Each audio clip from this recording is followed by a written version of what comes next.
The Norwood Fire Department is pleased to announce that as of August 8th, they have been operating a second ALS, or Advanced Life Support Ambulance, in the town of Norwood. Firefighter and paramedic Mike Chisholm highlights the benefits of making this life-saving service available to the community. In day-to-day, you really wouldn't notice the difference between the ambulances, but at Norwood Fire we have both EMT basics and EMT paramedics.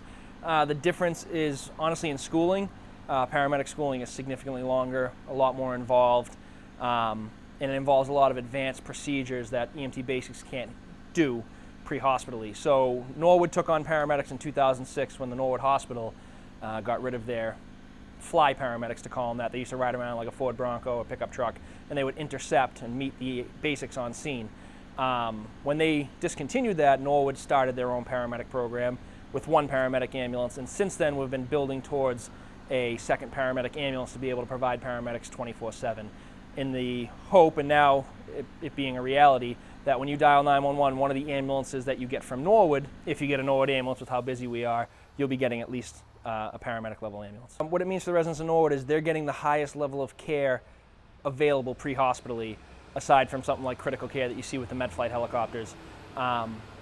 Our staffing changed a little bit, so now sometimes you may have two paramedics on the ambulance, but you also may have an EMT basic and a paramedic, in which case if there's a significantly critical call, you'll get a paramedic from one of the other fire trucks or somewhere else in the building. So an EMT, what they call BLS, basic life support, EMTs are able to do simple bandaging, splinting, they can operate an AED, CPR, basic airway management. Paramedics or advanced life support are able to intubate people, so you've probably seen it on TV where they take what we call a laryngoscope and they put a tube down into someone's trachea. We carry a drug box of 42 medications, all for different situations. We can do some advanced procedures as far as handling patients, 12 leads, looking at people's hearts, trying to decide if there's a blockage in a certain part of the heart and determining our destination that way.